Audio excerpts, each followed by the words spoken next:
It's good to wear sunscreen year round, but it is really the time of year for sunscreen right now. You may have heard FDA warnings about chemical sunscreens, which can cause skin irritation and other issues. That's why it's best to use a mineral sunscreen like the one by Ginger Armor. It is just as effective, much safer, and you'll save 15% with the code PACMAN. The link is down below. Let's start today with a discussion about the economy. Is the economy a disaster? Well, many on the right say that it is. Now, we're going to look at the most important metrics for evaluating how the economy is doing. The reason I'm doing this is whether you're on the left or on the right. My suggestion is don't make this political. Many on the right who say the Biden economy is a disaster are making this political, and you know that while I have my political opinions, I don't think we should have a death penalty. I think abortion should be legal and accessible and affordable in most cases. I believe in the decriminalization, if not legalization, of many drugs. And these are opinions of mine. When it comes to things like gas prices, debt and deficit, the economy, my preference is to take an extremely sober, empirical approach, and we can always predict a recession is coming. The type of economic system we have, at least historically, has always eventually gotten to a recession or a depression. Could we enter into one tomorrow? Sure. Will we probably get into one at some point? Yeah, probably.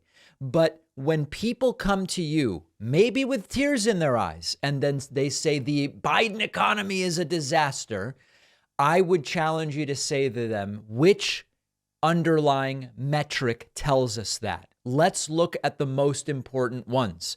GDP growth, the last few quarters, 3.2% growth, 2.6% growth, 1.3% growth.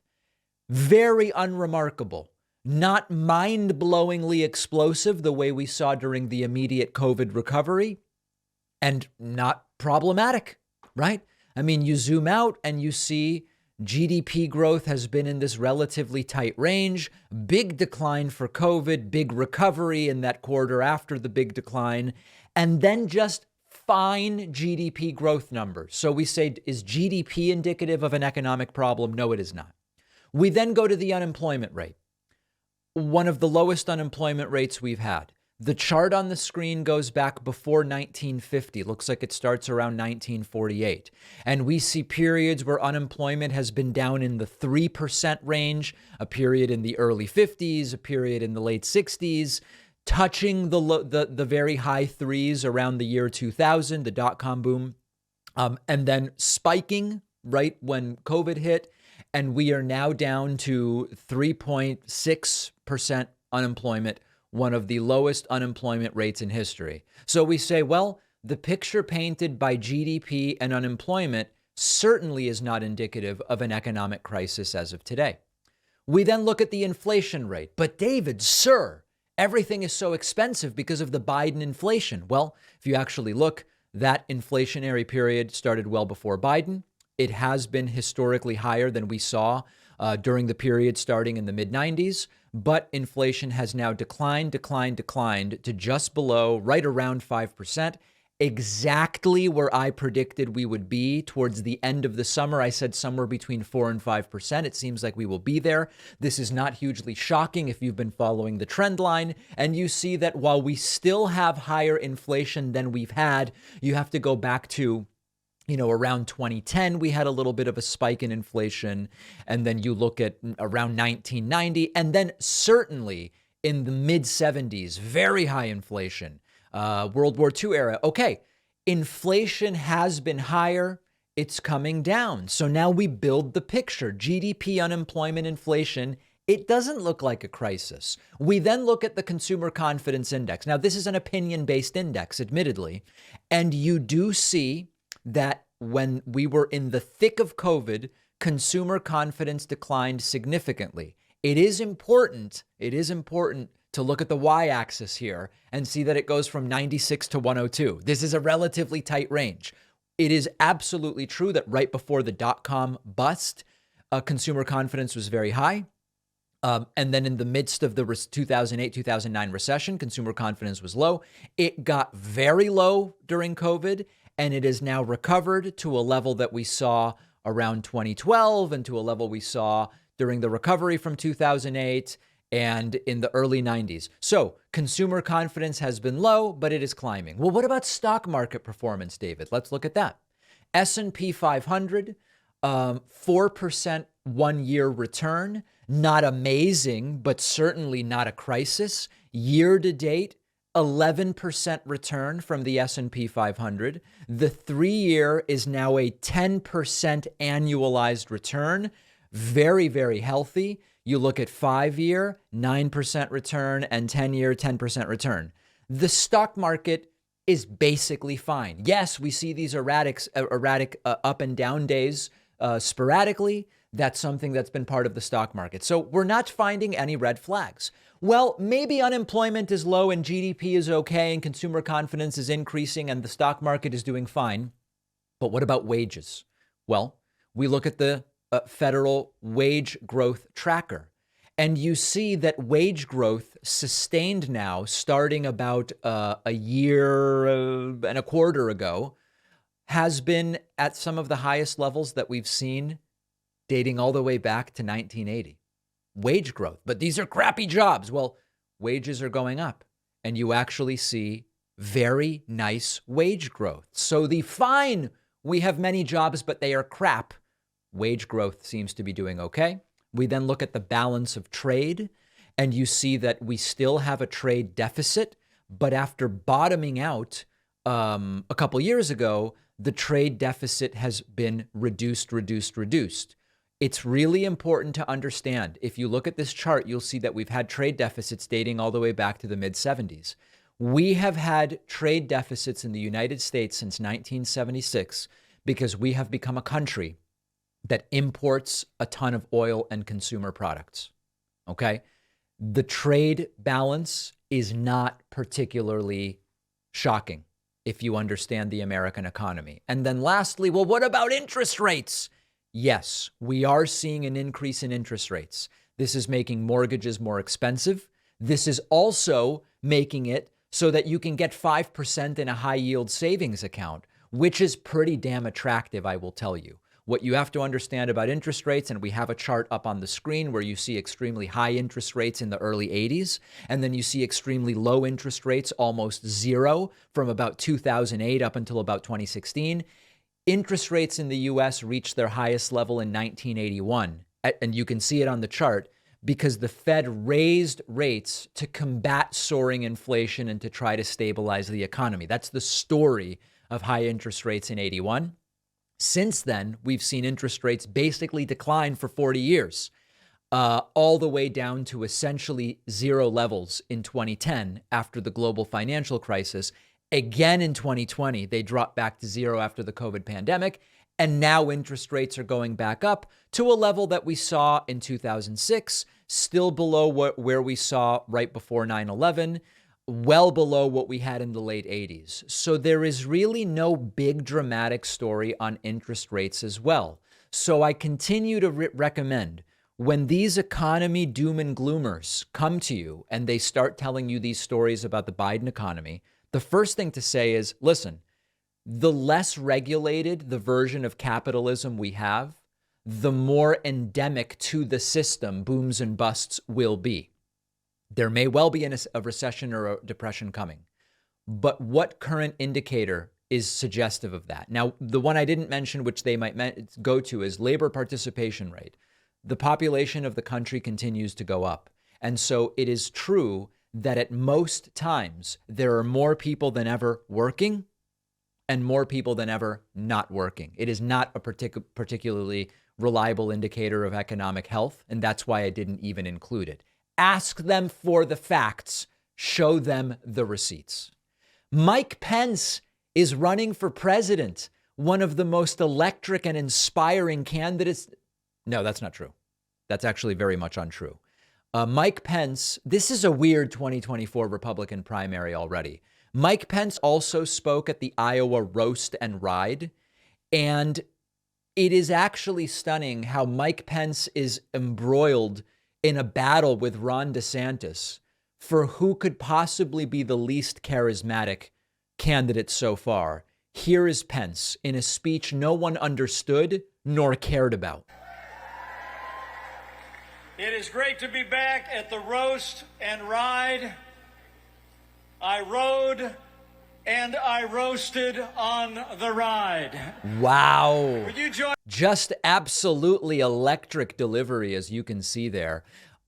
Pence seemingly out of ideas. He's sort of, you know how on gun violence, it's like we've tried nothing and we're all out of ideas is very often what you hear from some on the right. Pence so far has really tried nothing to justify his candidacy. And he's just doing a little bit of the DeSantis stuff, talking about Bud Light and, Target.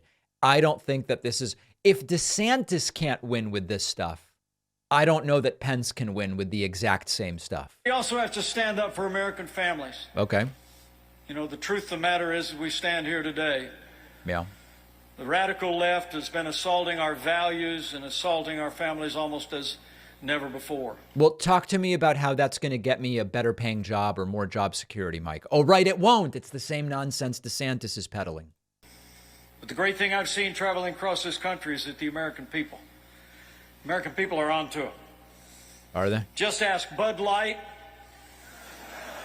Target, and by the way, a message to Major League Baseball, religious bigotry has no place in America's pastime.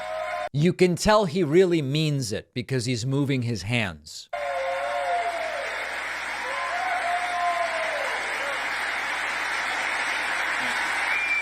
All right, and Pence pointing to someone into the crowd and mouthing thank you. As you can see, this campaign does not exactly have victory written all over it. Here is Mike Pence interviewed either right before or right after this thing. He's wearing some kind of biker vest. It might be leather, it might be pleather. And asked about his big announcement, which is scheduled for tomorrow.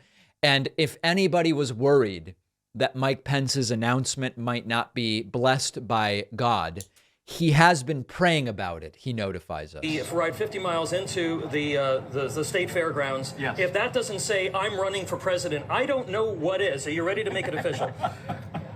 Well, we're looking forward to being back in Iowa next Wednesday. Yeah.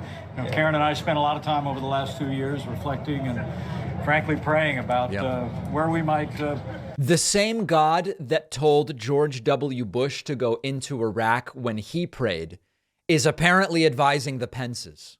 Next serve our country after our years in Congress, our years as governor of Indiana, and years as vice president. And we've come to a decision. I thought there'd be no better place to announce our decision than right here in the Hawkeye State. Now, let me ask you, if we ride 50 miles... Super exciting, as you can see. So listen, what is Mike Pence doing?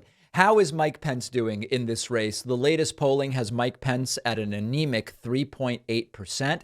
I'll be honest, I don't even know how Mike Pence has a path to getting ahead of Ron DeSantis, never mind catching Donald Trump. I don't understand Mike Pence's argument for even being a candidate. If you didn't like the Trump administration, Pence was part of that administration. If you did like the Trump administration, Trump's running, and you can vote for Trump. And if you didn't like Trump, but you want someone with a viable path to victory, you've got Ron DeSantis. If you want a woman representing the Republican Party, you've got Nikki Haley. If you want a black guy representing the Republican Party, you've got Tim Scott. If you want a guy who's good at debating representing the Republican Party, you've got Chris Christie. I don't know what path there is for this guy. And it makes me wonder, why is he running at all? I haven't heard him justify it in any way that makes sense. Maybe somebody in the audience has a clue. Let me know. Make sure you're subscribed to the YouTube channel, youtube.com/The David Pakman Show. That's a /, folks. Don't go in with those backslashes. Don't you dare. It is springtime. It's getting warm. We are all spending more time outside. Many sunscreens contain elements that the FDA has warned about: oxybenzone, avobenzone, homosalate, and others. These are absorbed into your bloodstream. They can irritate sensitive skin. They can be hormone disruptors. I just stay away from them, and I use mineral sunscreens. I do the same when I put sunscreen on my baby daughter. And our sponsor, Ginger Armor, makes the world's thinnest 100% mineral sunscreen. It works for all skin types, not just gingers, as the name might suggest. It rubs in clear on all skin tones, feels like nothing is on, with SPF 50 plus protection. Ginger Armor also acts as a plant-based moisturizer with 21 simple, gentle ingredients from plants and minerals. It's good for you. It's good for the planet. It's more affordable than other sunscreens with similar quality ingredients. I also love that it's a small business made in the US, and they donate 1% of all sales to the 1% for the Planet charity. Go to gingerarmor.com, use code PACMAN for 15% off. The link is down below. My friends, once arrested and twice impeached, failed former President Donald Trump is about to get arrested again. And this time it appears federal charges are coming. Trump's lawyers meeting with the Justice Department yesterday, reportedly begging them, please, with tears in their eyes, don't charge Donald Trump. CBS News reports Trump attorneys meet with special counsel at Justice Department amid documents investigation. Great report by Robert Costa and others. Attorneys representing Trump met with special counsel Jack Smith and prosecutors at the Justice Department 10 a.m. yesterday, according to two people familiar with the matter. This took place weeks after Trump's lawyers requested a meeting with top federal law enforcement officials. The attorneys for Trump spent just under 2 hours inside the main Justice building and declined to comment as they left. CBS News cameras captured Trump's legal team walking in. The former president's lawyers did not speak as they entered. A person familiar with the meeting between the three attorneys and the department said Merrick Garland was not there. Two people familiar with the probe say Trump's legal team is frustrated with how the Justice Department has handled attorney-client matters in recent months and would likely raise concerns during the meeting. In particular, prosecutors' discussions of related issues in front of the grand jury. Additional reporting from the Washington Post. Trump lawyers ask Justice Department not to charge Trump in the classified documents case. We now have reporting here about the reason for the visit. Quote, attorneys for Donald Trump went to the Justice Department Monday to make their case. The government should not charge the former president in connection with his possession of classified documents after leaving office. As reported already in the other article, they were there for 2 hours. Merrick Garland wasn't there. Justice Department has not commented. This is an interesting paragraph. While it is not uncommon in high-profile cases for defense lawyers to get such a meeting with Justice Department officials towards the end of an investigation, current and former officials say such presentations rarely change prosecutors' minds. Two Trump advisors briefed on Monday's meeting say they continue to believe Smith will finalize a charging decision in coming weeks. The advisors say they are preparing for a potential indictment of the former president. The meeting did not change their expectations. Donald Trump, by all reasonable reports, is about to get arrested again, indicted again, this time on federal charges. These aren't even the only federal charges Trump might be charged for. Remember that there is a federal investigation into Trump's mishandling of classified documents, which we now know took place not only at Mar-a-Lago, but also at Bedminster. We now know Trump knew they were classified based on an audio recording of Trump saying, I have a document here, but I can't show it to you because it's classified, which confirms Trump knew he had not actually declassified the documents. That's one slate of federal charges that could be coming. In addition, there are the potential charges referred to the Justice Department by the former House committee investigating the insurrectious Trump riots of January 6, 2021.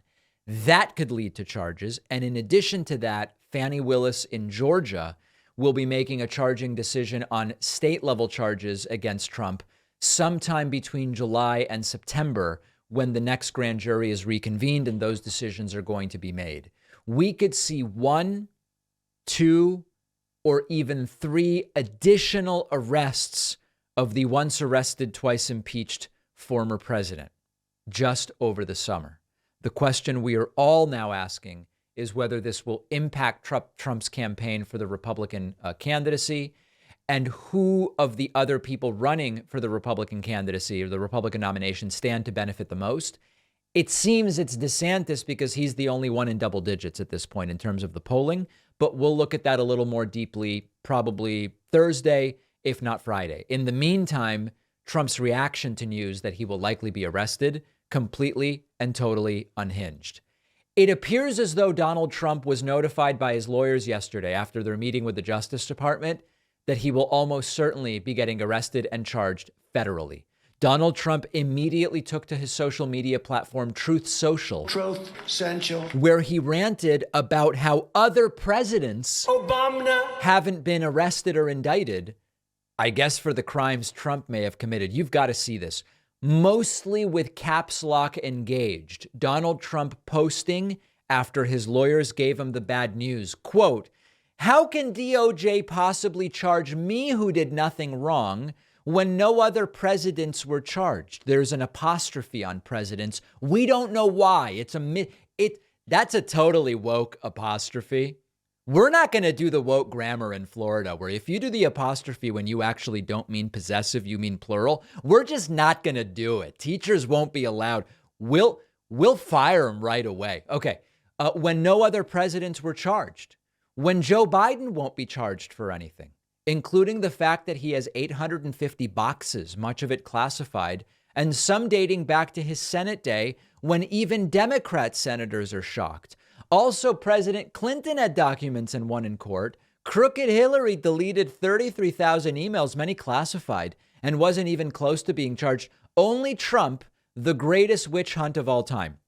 So Trump furious that other presidents haven't been charged for the crimes Trump committed. Okay, this morning, getting even more bonkers on trothing out a lot of agit trash, including, quote, "The Marxists and fascists in the DOJ and FBI are going after me at a level and speed never seen before in our capital C country, and I did nothing wrong." First question, can we identify a single FBI Marxist? After years of talking about it, do we know of a single Marxist in the DOJ? Trump continuing, Joe Biden keeps thousands of documents in many locations, some illegally taken from skiffs while he was a senator, a big portion of which were classified.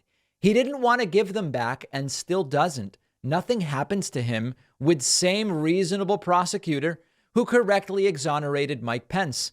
I have a much different prosecutor, a Trump hater. Then Trump going in the direction of saying it's all about impacting Trump's 24 run, saying, quote, "It's all about election interference. They don't want to run against me. I ran twice. I did much better the second time, getting millions and millions more votes than the first, a record for a sitting president, and am leading Biden in the polls by a lot. They are the capital P party of capital D disinformation. They are using the DOJ and FBI against me to capital R double G rig." That's a doozy. Capital R double G rig the 2024 election. They'll hit Hunter with something small to make their strike on me look fair. Nothing about these capital F fascists is fair or honest. Fight. These things are almost impossible to read. And then lastly, as of an hour ago, although he probably has posted more, quote, "They are also going after me as retribution for the Republicans in Congress going after them. The difference is they have created major crimes. I have created none." Now, for many of you wondering, did we get to the bottom of Obamagate, the biggest political crime of the century, as Trump once said? No, we still don't know what Obamagate is. And so the questions about why Clinton or Obama or Hunter or whoever haven't been charged, it appears as though at this time there is not evidence of criminality. Period. That would be the reason. Trump melting down on Truth Central. We can only hope that justice is done. Did people hear that? Notice how I'm not saying, I hope Trump is thrown in prison and they throw away the key, blah, blah, blah, blah. What I'm saying is, I hope that if the evidence points to criminality, justice is done. That's called law and order. Okay? Not lock this person up despite no evidence of criminality. Not lock that person up or kill people, execute people, even absent a guilty verdict. No, it is, I hope that there is evidence. Nobody is above the law. All of these posts from Troth will be on our Instagram. They will be on TikTok, and they will certainly be on Facebook. That I promise you. Don't forget that the best way to support the David Pakman Show is by becoming a member, which gives you access to the daily bonus show, the regular show with no commercials. You also get access to our entire archive of every episode dating back a really long time and plenty of other awesome membership perks. Go to joinpakman.com, joinpakman.com. It's great to welcome back to the program today Dylan Burns. Dylan is a streamer and an aspiring war journalist, currently with an emphasis on Ukraine. He joins us from Ukraine now. So Dylan, how long have you been in Ukraine off and on now? In total, about a year now. I came over first in late April of last year. I spent most of that year, or at least half of that year, over in Ukraine before heading back over for the holidays to spend time with family. And I've been over here again since March to film with demining crews, interview soldiers who have fought in Bakhmut, and in bed with people on the front line who have been delivering aid to civilians in need. So one of the claims that different folks are making is that the death toll in Ukraine is not being accurately represented. I mean, there's people on the political left that have said this. Donald Trump has said this. Do you have any insight into that, I guess, just generally? So a lot of the estimates that people go off of are the official UN estimates, and I'm going to be honest, I've only seen the UN once since I've been here on the ground. The UN are not very visible when it comes to frontline communities in the areas that are most seeing death and destruction, and the UN also does not have access to a lot of communities that have seen the worst of the violence this war has brought to Ukraine. They don't have ready and available access to locations like Mariupol or, for example, Bakhmut, and cities that have seen high amounts of civilian casualties, Mariupol especially. And the Russians have done a lot of work to cover up their tracks.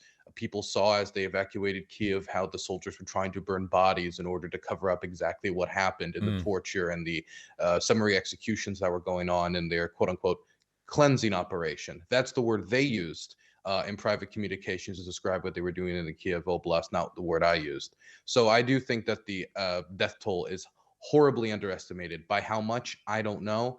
But most estimates that I've seen that are more serious seems to have the civilian death toll much, much higher than the 8 to 10 to 15,000 that the UN is estimating at this point. We're talking more in the like hundreds of thousands, or at least over 100,000. Okay, so that's dramatically different and dramatically more tragic. The demining, but the estimations vary, of course. Of course. The demining. Talk a little bit about what this is. What are these mines, and what are the origins of those mines, and what is the demining operation? So recently I spent a month embedded with deminers in the Kharkiv Oblast and operating in liberated territory. Mostly I was with them as they tried to remove mines that were, anti-personnel mines, PMF-1s, which are butterfly mines, which the Soviets used heavily in Afghanistan, anti-tank mines.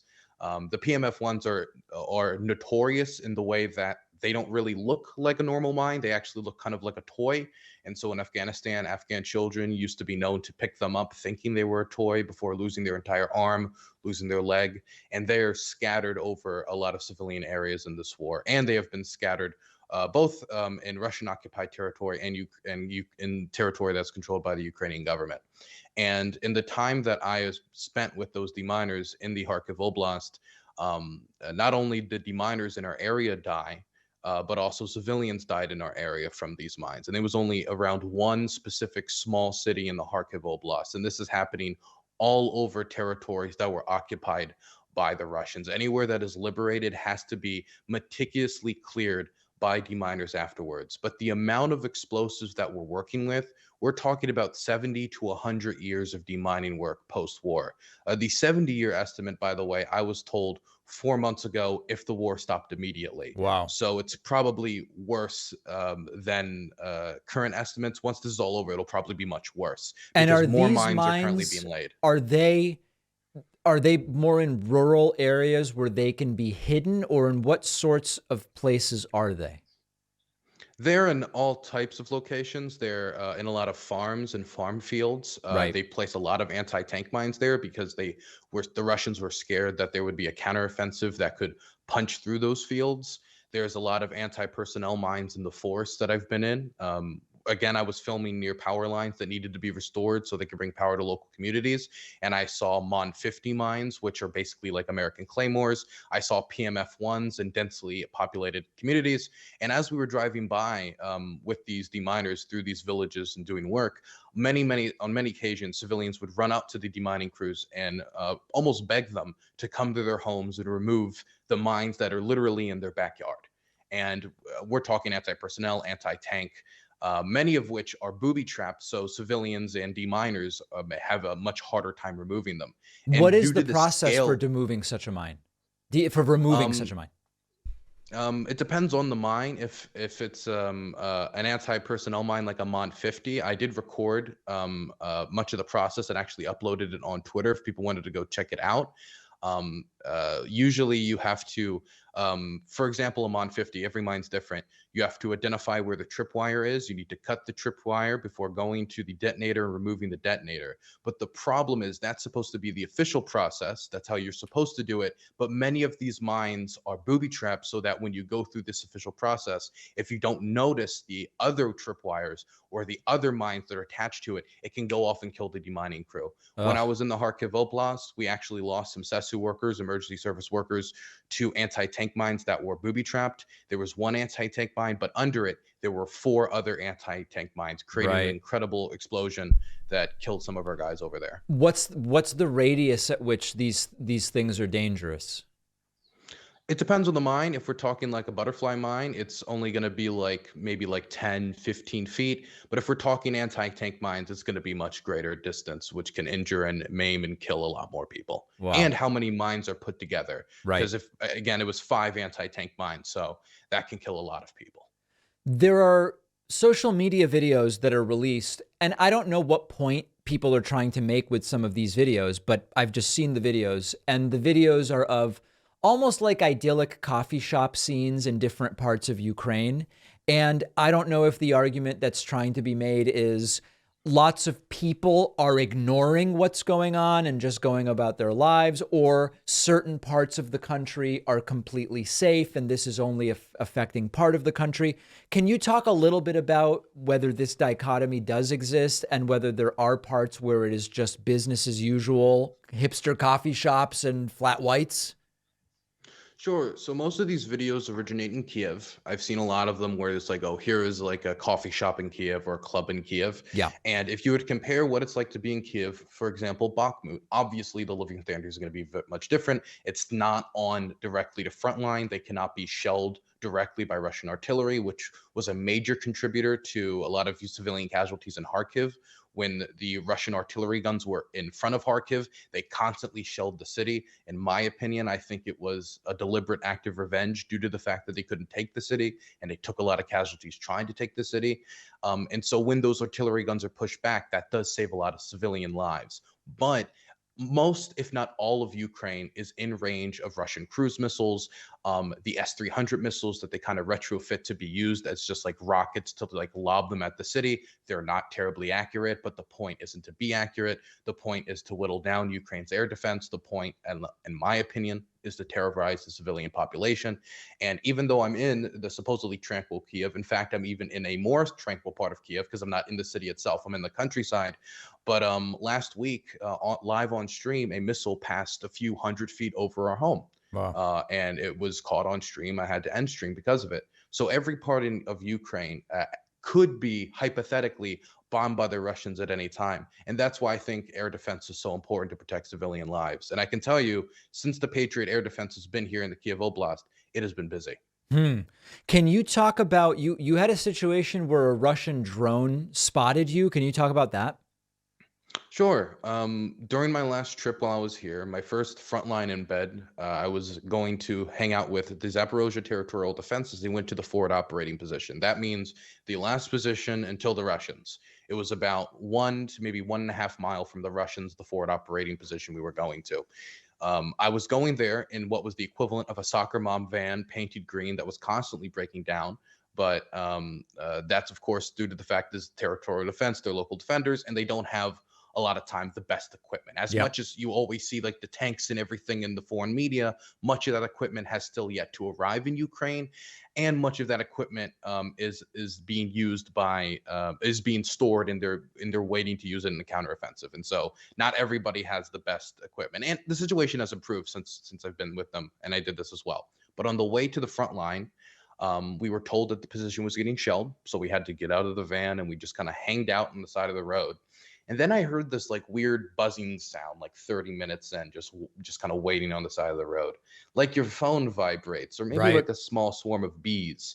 And I looked to my friend and colleague Patrick Hillsman, and I asked him, like, "What do you hear that?" And he says, "I don't hear it." And I'm like, "Okay, whatever." Then 5 seconds later, somebody yells "drone." We all have to run into the forest, hide there for like 3 to 4 minutes. Nobody knows if it's a suicide drone. Nobody knows if it has like a grenade attached to it, which is going to drop on us. Or if it's a spotter drone that's spotting for artillery. Right. So then the decision is made that we have to run for it. We run into the soccer mom van, get in, drive a few miles away before parking back into the forest to try to rethink a plan on where to go next.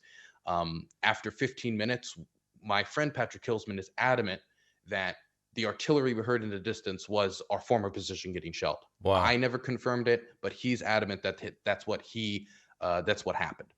Once we decided that, it's too dangerous to be in this area, we get into the soccer mom van again. They try to start it. It breaks down. So we're there for another 5 minutes, just hoping to get the soccer mom van, back and ready again. We jump in. It finally, gets running, and we go off to SPG-9 practice. I'm happy the soccer mom van started. Yeah, to say the least. Dylan, have you needed medical attention? I don't mean from injuries sustained while doing this stuff, but I just mean like you've been there a year. Have you needed to avail yourself of any kind of doctors or the medical system there? And if so, what was that like? No, I've thankfully I've never had to get medical attention. There's been a few times where we've been near somebody when they got hurt, and we had to apply first aid to them. When we were in the Donbass, specifically Kramatorsk, which is a major location the Russians have been bombing and trying to capture, we were with an elderly woman at a dog shelter. I think actually the only functioning dog shelter in the city, which has since been bombed since we were there. There was somebody who needed medical attention, but I've never needed it. The closest I've needed it is when watching like Tucker talk about it, like maybe an aspirin or something. Okay, got it. What's the plan for how long to stay there and when to come home? So I don't know exactly. For me, I want to keep filming until I feel like I've gotten enough. I know I want to be home for Christmas, but I'm probably going to be here again next year as well. I want to keep covering this war until all major hostilities have ceased. I think that it deserves the coverage. There is a million different stories to tell, and I want to make sure that people can't lie about the type of disgusting shit that's going on here. Wow.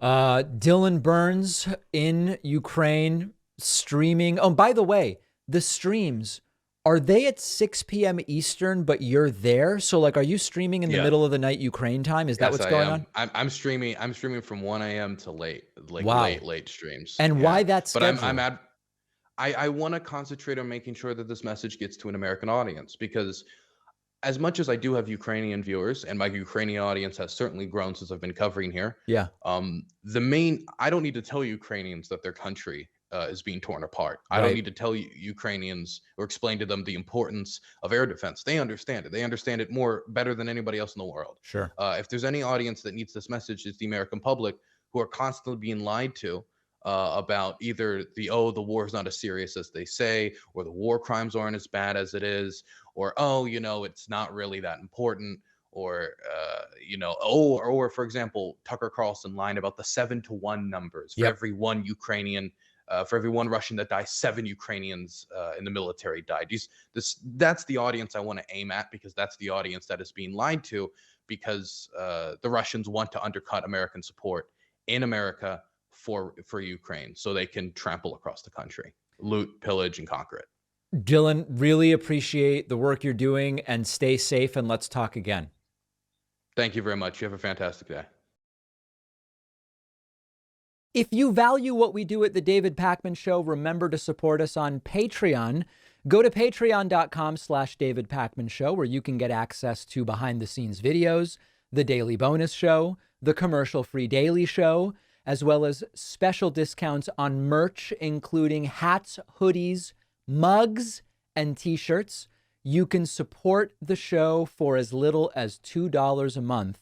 Check it out at patreon.com/David Pakman Show. So Fox News host Jesse Waters has really outdone even the low standards he set for himself with a new baseless conspiracy theory and just wild allegation against Joe Biden. In his latest unhinged rant on Fox News, Waters is now claiming that the FBI installed Joe Biden as president as a, quote, intelligence operation after blackmailing Biden for a decade with a fabricated allegation of bribery. Now, this is crazy for a Fox host to say. You know, we see this stuff on other platforms, Real America's Voice, Newsmax, those types of places. We sometimes see this level of unhinged and baseless conspiracy theory on Fox News presented by a guest, and the host will usually kind of play an objective reporter. But from a Fox host, this is actually pretty wacky stuff. So let's take a listen to this, and why Jesse Waters is doing this, where it surfaced, I don't know. Maybe it's a response to some kind of hunger from the Fox News audience for some new red meat conspiracy about Joe Biden. I don't know, but let's listen to it. And once you cover politics for a while, you realize the presidents aren't the powerful ones. It's the people who put the presidents in the White House. They're the powerful ones. Ah. Now, we've always known politicians are puppets. Joe Biden confessed it to a group of kids. I heard you had to get back to the Oval Office. And by the way, the one thing I thought when I got to be president, I'd get to give orders. But I take more orders than I ever did, and you're right. By the way, like, as if that's a smoking gun, that to me just as easily could mean I work for the people who voted for me, right? I take orders from the voters, which sounds to me very much like something Biden would say, or simply joking about the number of demands and people that make demands of a president. Like, the idea of that as a smoking gun for this wild conspiracy is laughable, but let's continue. Powerful people installed Biden so that he can take orders, not give them. Joe Biden's been groomed his whole career to take orders. And now that he's literally slept his way to the top, they won't let him go anywhere. What? The FBI put their guy in the White House. You think we're just going to let voters decide if he should serve 4 more years? We can't afford to take that risk. Joe Biden's been an intelligence op since he was vice president. One of the FBI's top informants, a guy with impeccable credentials, a great track record, reported an allegation that Joe Biden took a $5 million bribe right under Barack Obama's nose from a foreign national in exchange for a policy decision. That is not true. They've been blackmailing Joe. Well, I think I should be more accurate. There's no evidence at this time that that's true. It's sort of like when people say, oh, hydroxychloroquine. It's not, initially at least, it doesn't work for COVID. It's right now there's no evidence it doesn't work for COVID. Maybe in the future there will be such evidence. There wasn't, by the way. Biden with this for a decade. Well, until a whistleblower came forward. And now James Comer wants a document released to Congress, and the FBI's caught in a cover-up. Yeah, that's the whistleblower we can't find. We don't know where the whistleblower is. This is particularly absurd and irresponsible. Now, I know many of you are probably saying, David, they do those circus revival things on the weekends, and they say stuff like this all the time. You go onto these conspiracy YouTube channels, and they say stuff like this all the time. They do. This is Fox News, and this is a different level of crazy. It's a different level of irresponsible. It's also dangerous and incredibly divisive, because underlying this, if I give you the conspiracy theory that the earth is flat, okay, I'm not undermining the legitimacy of our democracy. You could say, well, if you think it should be taught in school, or just saying, I think the earth is flat, or, there were 2 people involved in the killing of JFK instead of 1 or something. It's not directly undermining our democracy and how presidents are elected and the rule of law. But when you say the FBI put Biden in as an intelligence operation, it had nothing to do with the way people voted. You're fueling paranoia and anger. And we know that Trump supporters already had enough paranoia and anger to do what they did on January 6th, based on being unable or unwilling to accept the reality of the defeat of Donald Trump. They also distract from real issues like whatever, right? I mean, quite literally, any issue would be more important than the conspiracy theory that the FBI did an operation in which they put Biden in the White House, and really it wasn't Biden who won. It might have been Trump, but it didn't matter because the FBI set it all up. Could be climate change, could be the economy, could be anything. Quite literally anything would be more important than this. And of course, if you say, does Waters have evidence to back this up? He doesn't. What he's referring to is the same anonymous sources that Trump and others regularly attack and say we shouldn't be listening to, dubious documents that don't even say the things they claim they say. Maybe his imagination, maybe his desire for something like this to be true, or his desire for ratings, or I don't know. And of course, nowhere in there is the fact that the numbers with which Joe Biden won, more than 7 million votes, obviously at the electoral level, it depended on a far smaller number of votes, just like Trump's victory depended in 2016, an election which at each individual state was certified. And despite more than 60 cases and the other thing, you would think that in that investigation, the auditing and the forensics and looking for barbecue sauce on ballots and fibers and all these different things, if this was actually an FBI op, there would be some evidence of that. There would be, and in fact, there is not. So I don't have to tell you that Waters is not a journalist. He actually, I'm super clear on my show. I'm not a journalist. I do commentary, opinion, and analysis. This here, I'm not doing original reporting. We look at reporting and we discuss it, we analyze, and I give my opinion. That's what this is. Take it or leave it. Okay. I'm not doing what your local news reporter does. On Fox News, they deliberately blur these lines. And even though Waters sort of presents himself like he's reporting news to you, he's not a journalist and he's not a reporter. He's a propagandist, and he regularly tells lies, promulgates disinformation, all in service of the right-wing agenda that Fox News has made their money on. He's not interested in truth. He's not interested in facts. He's interested in ratings and creating fear and scapegoating, which is the way that Fox News works to serve their pockets, not to serve the public interest, and maybe to serve his ego as well. I would probably say that's a factor too. I want to look at one more clip of Nikki Haley's recent CNN town hall. I already played for you yesterday on the Monday show a clip of Nikki Haley, who's running for president for the Republican nomination for president, dead on arrival, has no shot, maybe running for vice president more than she's running for president. I already played a clip for you of Nikki Haley sort of going anti-trans. I have another clip I want to look at in more detail because it's so dishonest and incorrect and dangerous and harmful. As the Daily Beast reports, Nikki Haley blamed teen suicides on trans kids in locker rooms. Trans kids in locker rooms. And this all came during the segment about how do you define woke. I'm going to play this clip for you and see if you can find anything that's true here.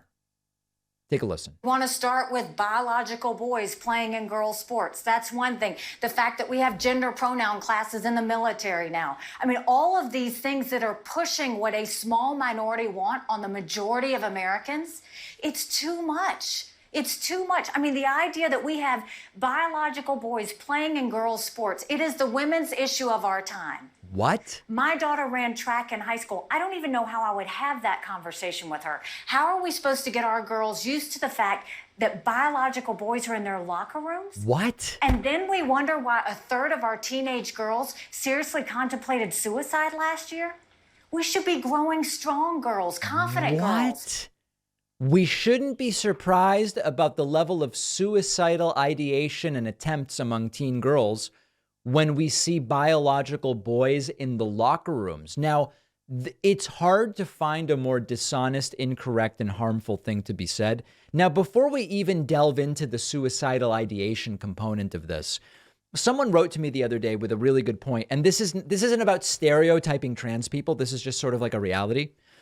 There are very few trans people, first and foremost.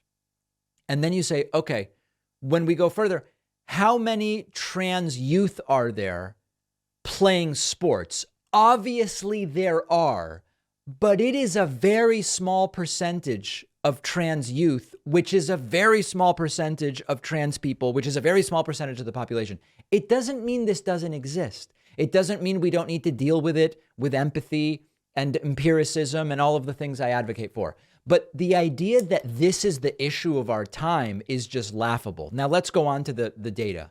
There is no evidence that trans girls in locker rooms or in sports in general is causing suicidal ideation in teenage girls. There is no evidence of that. In fact, studies show that LGBT students have higher rates of reported suicide attempts themselves compared to heterosexual and cisgendered students. Okay? So it's the opposite of what Nikki Haley is saying. The real causes of teen suicide and suicidal ideation seem to be a combination of gun violence, concerns about the world, lack of connection in many ways, violence, hate, bullying, and yes, unrestricted, what Cal Newport calls unrestricted access to social media seems to be really, really damaging to teens in general and to teen girls in particular. And so this is a real issue. Suicide amongst teens is a real issue. Nikki Haley is using a transphobic trope to appeal to a conservative base to undermine the dignity of trans people, ignoring the scientific consensus, ignoring reality, ignoring a lot of the empirical research we have on this issue. So she should be ashamed of herself. She's overtly spreading falsehoods out of desperation to get attention. And it's all because her campaign is failing and failing very quickly. I think it's important to understand here that if Nikki Haley's campaign was doing really well, my guess is she wouldn't all of a sudden be focusing on woke and on trans. If we look at the latest data, Nikki Haley's polling 4.4. Zero path even to catching up to DeSantis, never mind to actually catching up to Donald Trump. So that's what this is all about. It is a desperate and very, very troubling search for relevance. And meanwhile, we continue receiving more and more data that anti-woke may be a really silly tactic for these Republican elected officials. We've been covering the anti-woke movement being in shambles, and we have another data point in this that I want to show you right now. A new Gallup study finds that same-sex marriage support is at an all-time high, 71% in the United States. The highlights here are this figure matches the highest recorded one in history, which was last year. Support is lowest among Republicans and weekly churchgoers. If you're a Republican, only a 49% chance you support gay marriage. If you go to church weekly, only a 41%. Young adults and Democrats are the groups most supportive of gay marriage. If you look at the historical chart, this goes back to 1996. You see that in 1996, there was 27% support for gay marriage. In other words, the belief that same-sex couples should be recognized under the law just like opposite-sex couples. That has climbed and climbed and climbed all the way up to 71%. 71%. If you look at different groups, you find that in terms of church attendance, the more you go to church, the less likely you are to support gay marriage. Women slightly more than men support gay marriage, but the numbers are very, very, very close. And then basically from 50 years of age and up, you're less likely to support gay marriage. The group most likely to support gay marriage is those 18 to 29. If you went to college, you're more likely to support gay marriage than if you didn't. Obviously, Democrats more likely than independents and Republicans to support it. Regionally, we see that the South has the lowest support for gay marriage. So what does this tell us? This tells us tells us a number of different things. Number one, it tells us that the so-called culture war that the right loves to say they're prevailing in when it comes to so-called boys and girls sports and woke ideology and drag and all of these things, the right is losing. You can't find any empirical data that the right is winning. You ask about abortion. Support for abortion being legal in most situations is higher than ever during the Roe v. Wade era today. Support for gay marriage, higher than ever. You ask people, do you think we've done enough, not enough, or the right amount when it comes to making trans people feel welcome in society? The majority says we have either done the right amount or not enough. That's not the anti-woke position. I hate to break it to these folks. So that's why the right is trying to steal elections rather than win them. They will likely ramp up their fascistic rhetoric, and it is in the data. You need only look at all of this data we have to understand why, for DeSantis and Nikki Haley and Pence now seems to be doing it, the anti-woke agenda is not going to win them the presidency, that's for sure. They need to first figure out how to defeat Donald Trump. I am very interested to see, more as a curiosity than anything else, whether Chris Christie, once he enters the race, runs on anti-woke. My instinct is that he will not, but remains to be seen, and we're going to watch it very closely. We have a voicemail number. That number is 219-2-DAVID-P. Our friend the Eggman called in. The Eggman, as you may know, is a Jewish gentleman from rural New York State. He is reporting an anti-Semitic incident as he was considering buying a used car. Let's listen to the Eggman's story. Hi, Dave. I test drove a car that I was going to buy with a private seller. During the test drive, the guy made anti-Semitic comments and anti-LGBTQ comments. Really disgusting. When we finished the test drive, I told him in the Wegmans parking lot to his face that things he said were vile and disgusting, and I would never buy a car from him. He just stared at me, said nothing. I drove away. He pulled up next to me at a traffic light, spit in my face in the window, cursed me out, anti-Semitic stuff, anti-LGBTQ, yelled at me, a bunch of shit, spit in my window. I kind of chased him down, but the dude was very scared. He drove over curb, evaded me. That was definitely a hate crime, right? Dave, should I call the police and report it? I do have his actual name from Facebook Marketplace. Or should I just blow it off because that's how things are in Western New York? Shalom. Well, shalom to the Eggman. So here's my thought on this. I am not a lawyer nor a police officer. I see two possible crimes here. Spitting, I guess, that was one hell of a loogie. Spitting out his window and into the Eggman's window, that's a lot. But that seems like that would be a crime. And then I don't know if the guy driving over the curb in an erratic attempt to get away from the Eggman, that maybe is a crime. I don't know. If the Eggman was chasing this guy in his car, it's possible the Eggman committed some crime. I don't know about that. So listen, I'm going to leave this one to the audience. Should the Eggman report this to the police and let them handle it or not? I want to hear from you. Leave a comment on YouTube, maybe make a post on the subreddit. People can have a discussion. That is a hell of a situation. Hell of a situation. I've been in a lot of anti-Semitic situations, but none quite like that. But glad that the Eggman is safe. On today's bonus show. Oh, the bonus show where you want to make money. Everybody else that makes money to fund themselves is bad. Cornel West has announced that he is running for president under the People's Party umbrella, a party that is not on the ballot. They have no ballot access in any state. Will be very interesting discussion on the bonus show, I'm sure. YouTube has altered its policy to allow false claims about past U.S. presidential elections. What does this mean? And do they really mean it?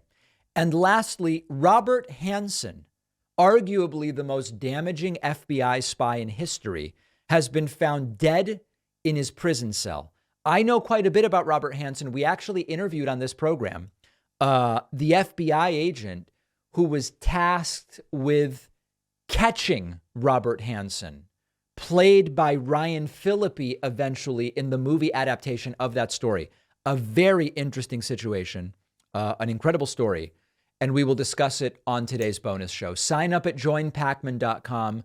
It's very cheap, folks, and it's our #1 source of funding. I hope to see you on the bonus show in a few minutes.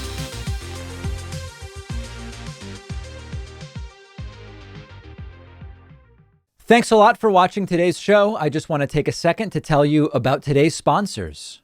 It's good to wear sunscreen year-round, but it is really the time of year for sunscreen right now. You may have heard FDA warnings about chemical sunscreens, which can cause skin irritation and other issues. That's why it's best to use a mineral sunscreen, like the one by Ginger Armor. It is just as effective, much safer, and you'll save 15% with the code PACMAN. The link is down below.